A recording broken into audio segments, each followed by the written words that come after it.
Et bienvenue sur Aminat.com en direct de New York. Alors, aujourd'hui dans la série de rencontres avec les personnalités guinéennes, je rencontre des plus importantes encore.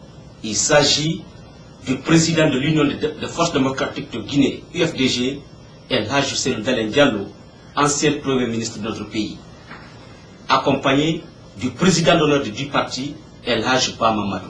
Encore une fois, je vous dis merci et je vous souhaite le plaisir à notre compagnie. Voilà, je rencontre les deux présidents. Bonjour, monsieur le président. Bonjour, monsieur Bandé. Voilà, monsieur le président du parti, je commence par vous. Et tout le monde sait que vous avez été ministre beaucoup plutôt technocrate qu'un ministre politique. Alors, quelles sont les raisons qui vous ont poussé à prendre le risque de vous engager dans cette aventure qu'est la politique, où désormais, ni vous, ni votre famille n'est à l'abri de la diffamation, des attaques personnelles, de la calomnie? Bien, M. Baldé, donc je dois d'abord rappeler que si je n'étais qu'un simple ministre technique, mais j'étais quand même un homme public qui était exposé aux critiques de la presse et peut-être de l'opinion. Donc je suis habitué à ça. Et ce n'est pas pour éviter d'être attaqué qu'on s'abstient de faire de la politique. Je faisais déjà de la politique en tant que ministre pendant une dizaine d'années et j'ai estimé que je pouvais désormais mettre mon expérience au service de la nation, essayer de mettre en œuvre mon programme politique en faveur de la Guinée. Je ne pouvais pas éviter de prendre quelques risques.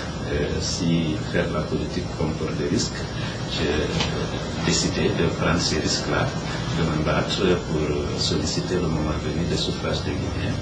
Et en le faisant, je sais que j'allais être exposé aux critiques de la presse. Donc vous n'avez pas peur des critiques? Je n'ai pas peur des critiques, je suis habitué à ça. Depuis que je suis au gouvernement, j'ai été très souvent critiqué à tort et parfois à raison. Président de notre parti, le doyen El Hadj Ba Mamadou.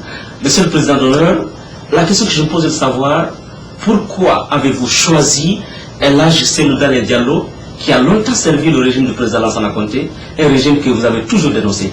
Condition, je suis arrivé à me poser la question d'organiser ma succession.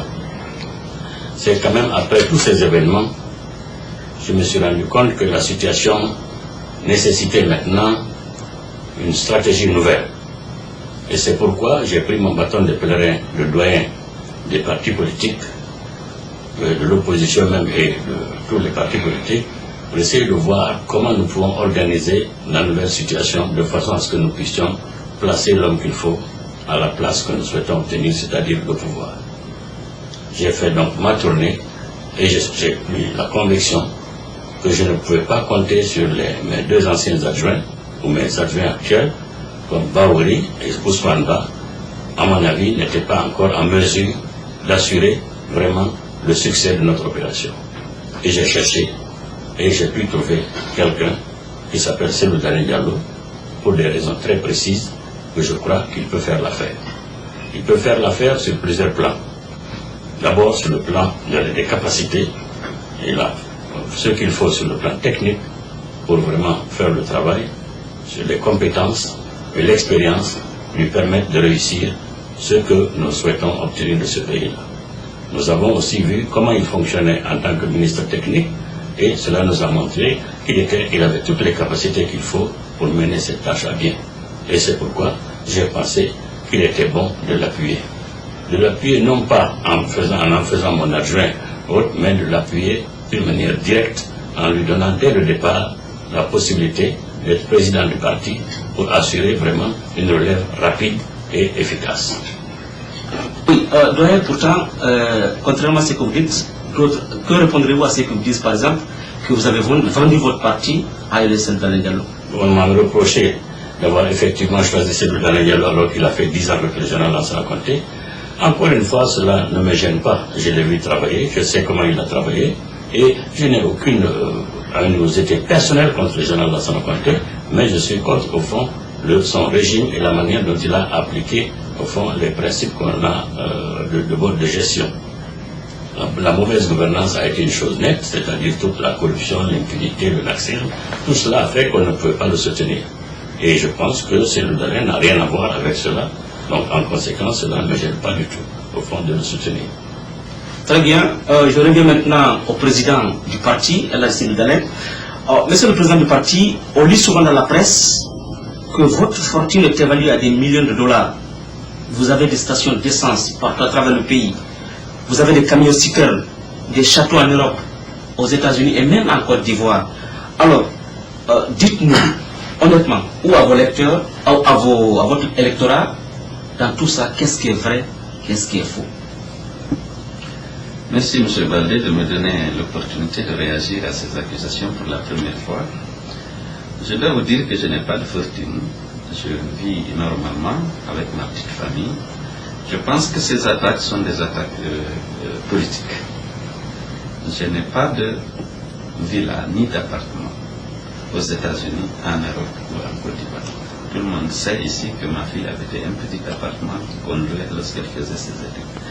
Personne ne peut apporter la preuve que je dispose de villas ou d'appartements à l'extérieur de la Guinée. À l'intérieur de la Guinée, on a dit que j'étais citerne d'ex-compagnie de transport. Ce n'est pas vrai. Tout cela visait à me diffamer aux yeux de l'opinion guinéenne, aux yeux du peuple de Guinée, parce que les gens ont estimé à un moment donné que pour me détruire auprès d'abord du président Condé, il fallait lui faire savoir que j'étais en train de le tromper et que j'étais en train de me servir et non de servir la Guinée. Personne ne peut apporter la preuve de ces affirmations. Donc j'ai la conscience tranquille et c'est pourquoi je m'engage résolument à mener mon combat politique en accord avec ma conscience. Très bien. Je reviens toujours avec vous, mais cette fois-ci sur le plan technique. Vous avez été ministre des Travaux publics pendant 8 ans.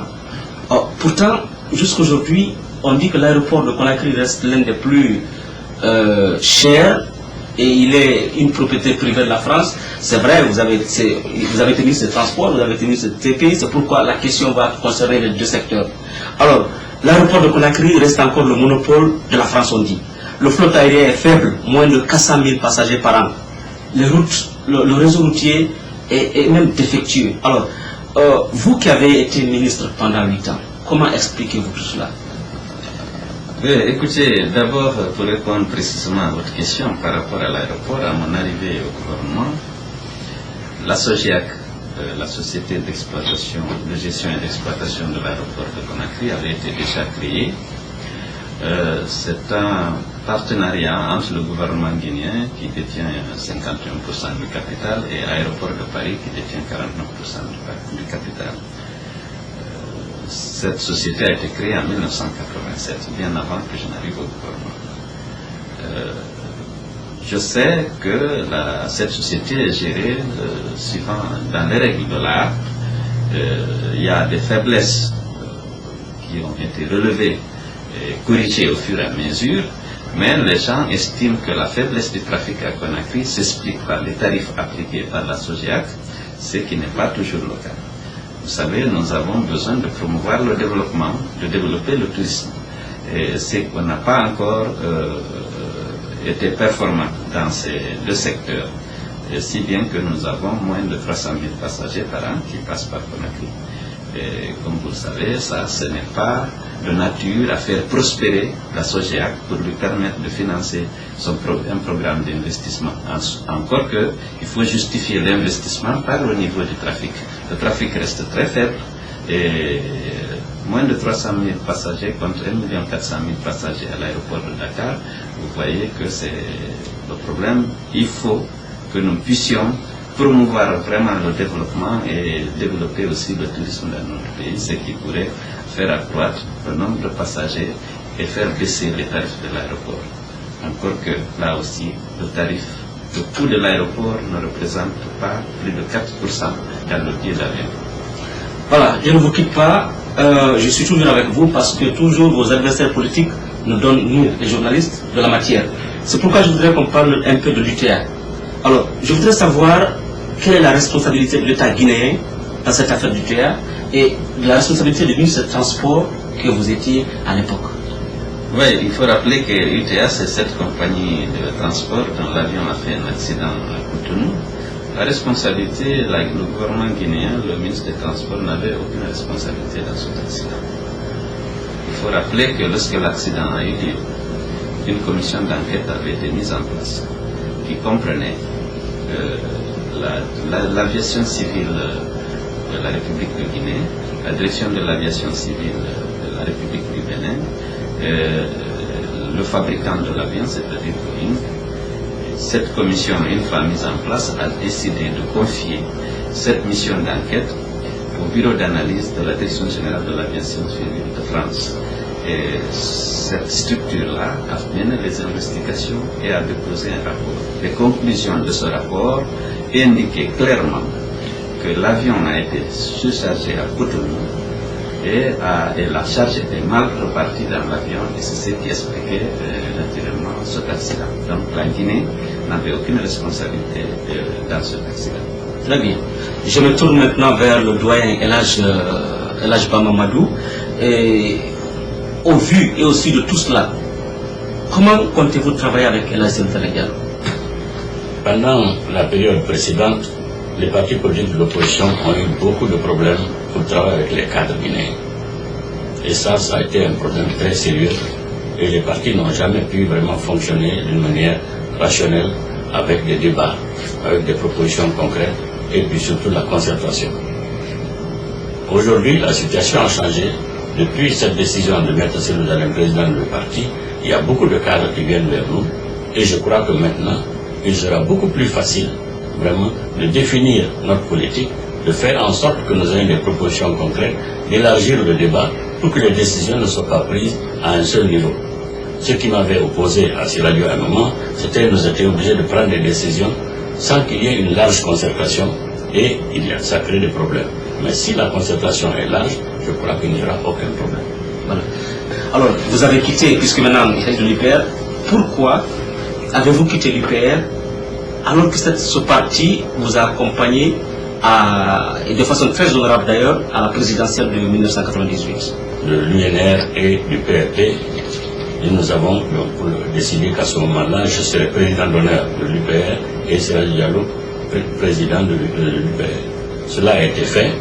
Là où nous avons eu des problèmes, c'est quand nous avons pris la décision, j'ai accepté tout de même, d'aller vers la suite des élections, que j'ai eu un différend avec Ousmane Ba, qui a estimé que je n'avais plus le droit même de faire une déclaration à l'Assemblée générale de l'UPR. J'ai considéré que n'ayant plus de possibilité de participer au parti, il n'avait qu'une chose à faire, c'est de quitter. Et c'est à ce moment que Baori m'a proposé d'être président de l'UFDG et j'ai accepté.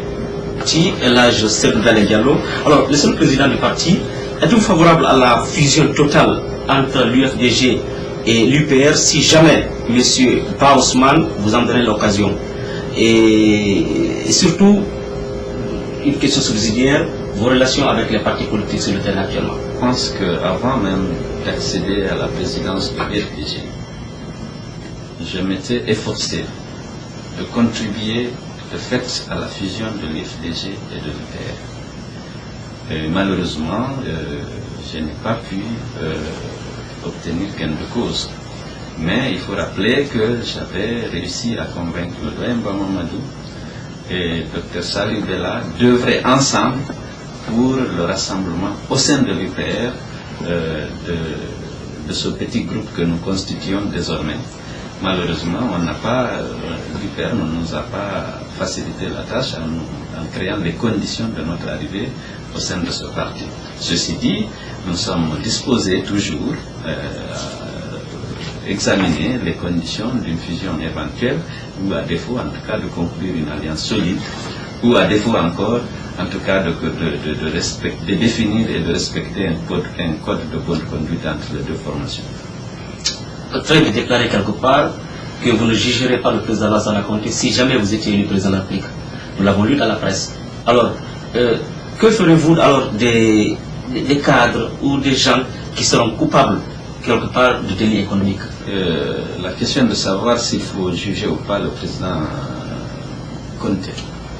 Je pense qu'il y a une loi de la République qui a été adoptée par l'Assemblée nationale qui protège les anciens chefs d'État. si mes souvenirs sont exacts, cette loi a été proposée par l'opposition et elle a été adoptée. Donc il n'est pas question de violer cette loi qui protège les anciens présidents. Maintenant, vous parlez des autres cadres qui seraient rendus coupables de mauvaise gestion ou de crime économique. Bon, ça, il appartiendra naturellement à la justice. J'œuvrerai en tant que président de la République, si je suis élu, pour qu'il y ait une justice indépendante, une justice forte, qui doit se saisir de tous les dossiers et doit prendre et qui va les traiter conformément à la loi.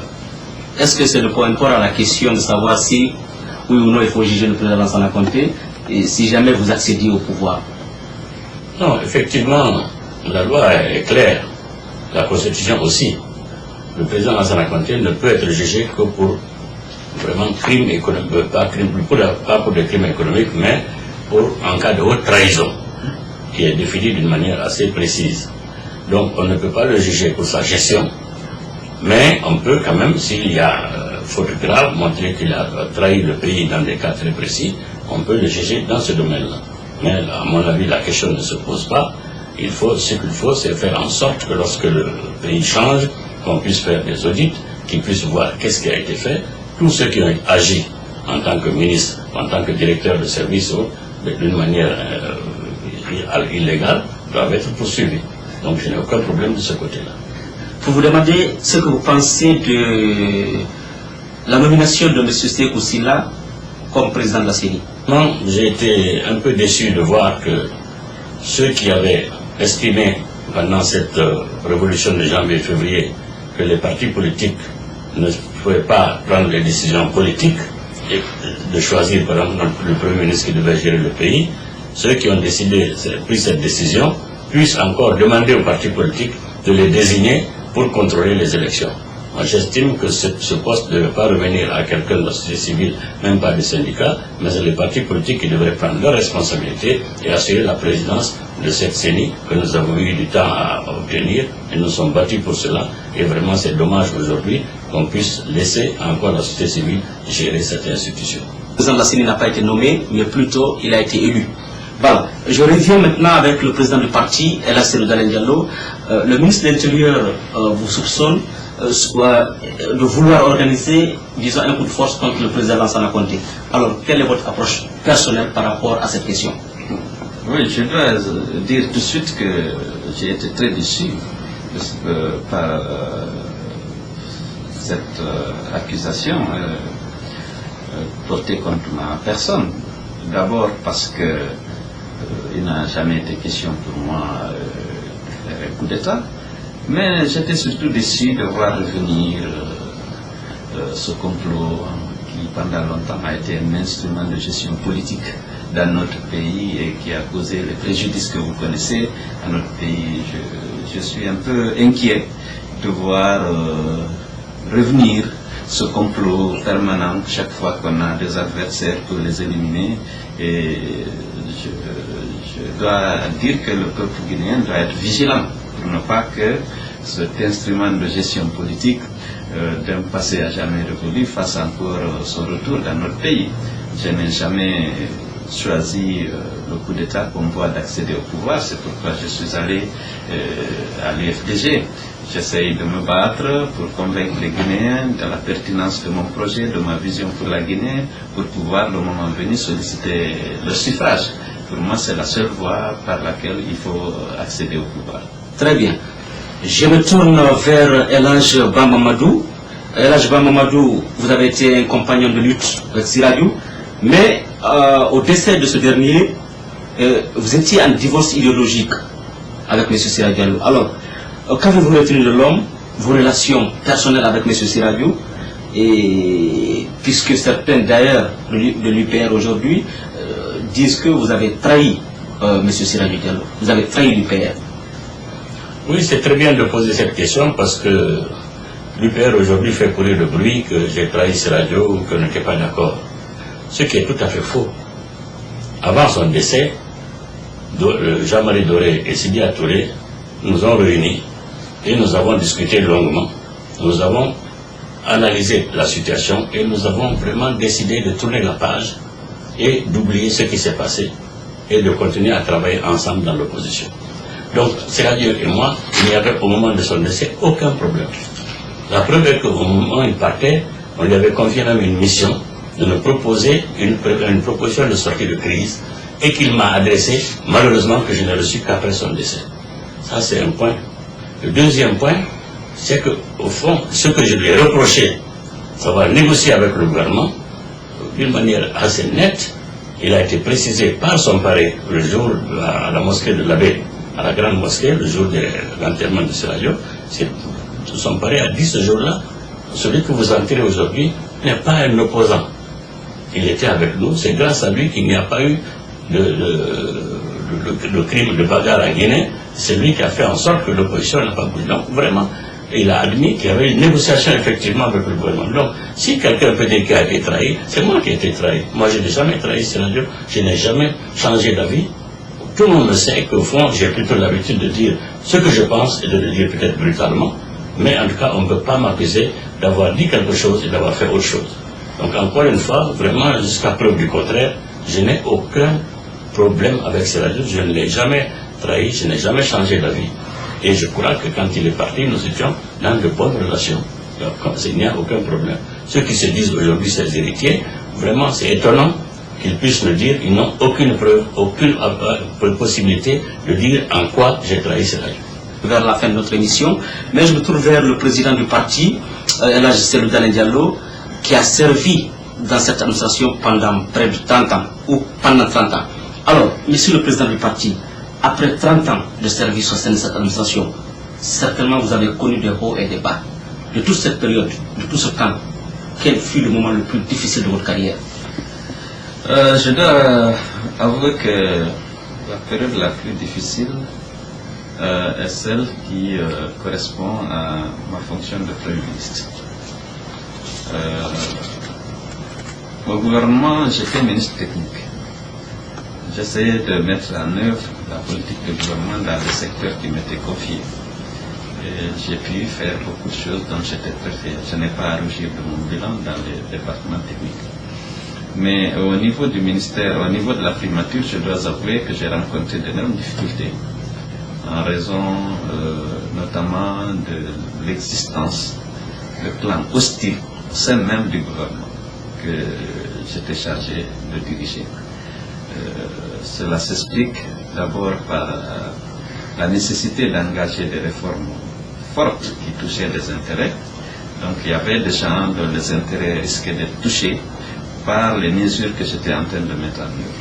Mais il y avait aussi et surtout cette situation marquée par la maladie du président qui faisait penser à certains qu'on était en fin de règne et qu'il fallait préparer la terre comptée. Cette position que j'occupais à la primature faisait peut-être de moi un rival à ces gens-là. Donc j'ai eu d'énormes difficultés, une opposition très forte à l'intérieur du gouvernement dont j'étais le coordonnateur et ça m'a vraiment marqué. C'est le poste où j'ai eu le plus de difficultés. Mamadou, le gouvernement de M. Lansana Kouyaté envisage d'organiser le 50e de notre indépendance. Votre point de vue par rapport à cela? Cette idée, pour la bonne raison que le cinquantenaire, c'est quelque chose qui m'intéresse, étant donné que j'ai eu la chance d'être présent en Guinée en 1958, et j'étais même là en 1957 déjà. Et donc pour moi, fêter le cinquantenaire, c'est fêter vraiment ce que nous avons pu faire, ce que nous avons pu rêver, ce que nous avons pu essayer de faire en Guinée. Malheureusement, il se trouve que par la suite, j'ai compris qu'il s'agissait simplement de promouvoir, au fond, la Première République, d'essayer même de réhabiliter ses dirigeants, sans avoir pris la précaution de poser le problème de faire le bilan de la Première République. Nous aurions souhaité qu'au fond, avant de tourner la page, comme on dit, il faut que la page soit lue. Nous souhaitons qu'il y ait vraiment un livre ouvert qu'on puisse dire ce qui s'est passé. Faire en sorte qu'on puisse tirer les leçons de tout ce qu'il y a eu comme crime, de tout ce qu'il y a eu comme mort, tout ce qu'il y a eu comme assassinat, tout ce qu'il y a eu comme disparition, tout ce qu'il y a eu comme des gens qui ont été forcés à l'exil. Il y a eu trop de choses pour qu'on tourne la page sans en discuter. Et je n'ai pas l'impression que le Premier ministre veuille le faire. Il veut simplement montrer que cette période était bonne et qu'elle correspond à ce que lui souhaite. Et là, je ne suis pas du tout d'accord. Votre message aux militants de l'UFDG, ou bien tout à fait à votre électorat, qui se pose la question, faut-il rester à l'UPR, faut-il aller à l'UFDG, le partir ou de rester? Cesse d'hésiter entre les partis. La population, à mon avis, a toujours demandé qu'on lui désigne un leader derrière lequel elle se mettrait. Moi, je leur propose un leader aujourd'hui, qui est celui d'Alain. Ce que je souhaite, c'est que l'UPR, l'UFDG, les autres personnalités indépendantes, tous les Guinéens se mettent derrière lui pour essayer de faire gagner. Après, on verra les difficultés politiques. Je ne suis pas pour le parti unique. On peut avoir plusieurs partis, mais nous avons décidé d'avoir un candidat unique au présidentiel dans notre zone. Essayons de l'obtenir, et c'est ça l'objectif. Oublions toutes les petites querelles, tournons la page dans ce domaine-là et faisons en sorte de nous organiser pour gagner ces élections présidentielles qui vont venir et les élections législatives aussi, de façon à placer le candidat que nous avons choisi dans les meilleures conditions pour gagner. Les comités de soutien naissent un peu partout à travers le monde. Votre message à ces comités de soutien? Adresser toutes mes félicitations et tous mes remerciements pour avoir décidé de me soutenir, de m'encourager à faire de la politique et à m'engager résolument dans le combat politique. J'ai décidé effectivement de participer désormais au débat politique en tant qu'acteur et je me suis engagé donc à solliciter le suffrage des Guinéens pour être président de la République. Je voudrais exprimer toute ma gratitude à toutes celles et à tous ceux qui ont accepté de militer dans ces comités de soutien pour m'apporter donc leur soutien et leurs encouragements. Je leur demande de continuer, mais de travailler étroitement avec l'UFDG, qui est devenu désormais mon parti, qui va me présenter aux prochaines élections. Et c'est pendant, de votre carrière, c'est pendant que vous avez été Premier ministre, que vous avez eu beaucoup plus de difficultés. Et est-ce qu'on peut savoir, alors dans ces difficultés-là, avez-vous un bilan positif? Si oui, alors lequel? Oui, bien entendu. Il faut savoir que lorsque j'ai été nommé Premier ministre aussi, il y avait une crise, la Guinée était en proie à une crise très sévère. Et il y avait la suspension de la coopération financière avec pratiquement tous les bailleurs de fonds. Un groupe de bailleurs de fonds avait suspendu sa coopération en raison des arriérés accumulés par la Guinée par rapport à la dette. Un autre groupe avait suspendu sa coopération pour déficit démocratique et droits de l'homme, c'était le cas du Fonds européen de développement et de l'Union européenne. Un autre groupe avait suspendu ou ralenti sa coopération en raison de la mauvaise gouvernance économique, c'était le Fonds monétaire. Donc ma première démarche a été de renouer le dialogue avec tous ces partenaires et de les rassurer quant à la volonté du gouvernement de changer le cours des événements. Et bien entendu, à l'interne, j'avais élaboré avec mes collègues du gouvernement un programme de stabilisation que j'ai vendu justement à ces partenaires. Ils ont trouvé que le programme était pertinent, ils ont décidé de le soutenir et ils l'ont considéré comme un programme non formel. Et ils ont décidé qu'à l'issue d'une année de mise en œuvre de ce programme de stabilisation qu'on avait élaboré, qu'on allait obtenir le programme formel au titre de la facilité pour la réduction de la pauvreté et de la croissance. Donc au moment où j'ai quitté la primature, ce programme était pratiquement acquis puisqu'on avait signé les lettres d'intention et le mémorandum de politique économique au mois de mars et il était prévu que le dossier passait au conseil d'administration au mois d'avril. Et le point d'achèvement de l'initiative PPT, qui était un objectif majeur de tous les efforts qu'on avait déployés jusqu'à maintenant, était prévu au mois de novembre. Mais en plus de la restauration de la confiance et du retour des bailleurs de fonds, il faut dire que j'avais aussi obtenu à faire signer le décret sur la libéralisation des ondes, près du Monsieur le Président de la République. Et nous avions réussi aussi à éliminer le barrage routier, mais surtout on avait décrispé le climat politique en ayant ouvert un dialogue franc avec les partis politiques. Il faut se rappeler que l'ensemble des partis politiques et avait répondu à mon invitation à la réunion que j'avais convoquée à la primature pour qu'on examine ensemble les conditions de leur participation aux élections communales. Et ce dialogue franc a permis effectivement de faire venir à ces élections l'ensemble des partis politiques. Parce que depuis déjà 2001, la plupart des partis politiques voulaient toutes les élections organisées par le gouvernement. J'avais également reçu le syndicat pour leur exposer la situation économique dans laquelle on était, et je leur avais demandé une trêve sociale pour l'année 2005, afin que nous puissions effectivement obtenir le programme avec nos partenaires de Bretton Woods. Et les syndicalistes avaient été très compréhensifs, ils m'avaient accordé cette trêve sociale pendant toute l'année 2005.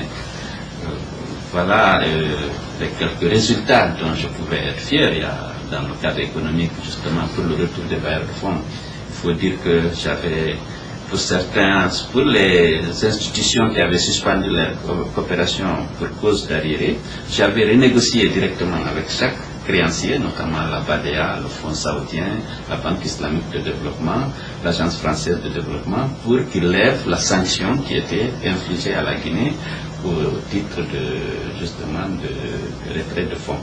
Et ça, on avait fait des conventions bilatérales avec chacune de ces institutions. L'aménagement et la construction des routes et des ouvrages de blanchissement, et il y a l'entretien routier. En ce qui concerne l'aménagement et la construction des nouvelles routes, notamment le bitumage, j'ai pu quand même assurer la maîtrise d'ouvrage pour un certain nombre de projets importants qui ont contribué à désenclaver la Guinée et à moderniser ses infrastructures routières. J'ai assuré la maîtrise d'ouvrage du projet Sérédou Zérékoré-Lola, projet qui a été exécuté par les Brésiliens et au terme duquel on a éliminé le bac sur le Diani et on a construit là un ouvrage de franchissement en dune. Ensuite, il y a eu quand même le projet Kankan-Koursa qui a été lancé en septembre 1998, qui a été financé par l'Union européenne et qui a permis aussi non seulement de bitumer cette route, mais également d'éliminer le bac et de construire en lieu et place le pont sur le Niger à Irikiri, un pont long de 372 mètres. Il y a également le projet Kankan-Kouré-Malé, qui est long de 217 km, qui ont été donc bitumés entièrement. Et le projet aussi a permis d'éliminer le bac sur le Niger à Djelibakoro en construisant là un pont de 500 mètres, le pont le plus long de Guinée. Et également, le bac sur le Tenkiso à Sigiri a été éliminé et on a construit là un pont de 250 mètres. Il y a la reconstruction de la route kilomètre 36 du Breka-Gofa et la construction du pont sur la Fatala. Également, c'est un projet qui a été exécuté alors que j'étais ministre chargé des travaux publics. Le pont sur la Fatala, c'est un pont complexe. Vous savez qu'il y avait là un bac qui a fait souffrir beaucoup de transporteurs et beaucoup de voyageurs. Nous avons pu exécuter ce projet pour un coût de 30 millions d'euros financé entièrement par l'Union européenne. Nous avons également éliminé les ponts, les petits ponts entre Farmaria et Koya pour les mettre au gabarit des normes de la CEDEAO. Mais nous avons initié d'autres projets qui n'ont pas encore abouti, mais qui vont l'être incessamment. Il y a eu la route Labé Seriba Madina Gounas, une route inter-État, dont 302 km se trouvent en Guinée. Nous avons fait faire les études APS et les études techniques et avons mobilisé le financement à hauteur d'environ 150 millions de dollars. Les travaux vont incessamment commencer. Nous avons initié un projet dans le cadre de la continuation de ce projet, c'est l'Abbé Tougué Dingueray Sigiri, le long de 400 km. Les études APS ont été réalisées et on a abouti on a conclu que le projet était rentable et il devrait être fait. Il y a eu aussi le projet Rabia Malik dont les études techniques sont terminées maintenant et qui est à la phase de recherche de financement, qui est un projet aussi qui a été dans la maîtrise d'ouvrage a été assurée par nous-mêmes. Il y a d'autres routes de Conakry sur 9 km. Une route qui a peut-être très cher à 2 fois 2 voies, comme on l'appelle, avec beaucoup de 5 échangeurs, pour un coût de 80 millions de dollars. Nous avons pu mobiliser le financement, lancer les travaux avant de quitter le ministère du TP. Il y a la route Madodo-Dabonta qui est en cours d'exécution. Nous avons fait les études, mobilisé le financement, même si l'exécution a commencé après notre départ du TP. Il y a beaucoup d'autres projets. Je suis vraiment très fier du bilan. Notre invité ou nos invités, c'était les présidents, donc le président du parti de l'UFDG, l'Union des forces démocratiques de Guinée, El Hadj Cellou Dalein Diallo, et le président d'honneur du parti, le doyen El Hadj Ba Mamadou. Encore une fois, je vous dis merci et je vous reprends dans nos prochaines émissions. Merci.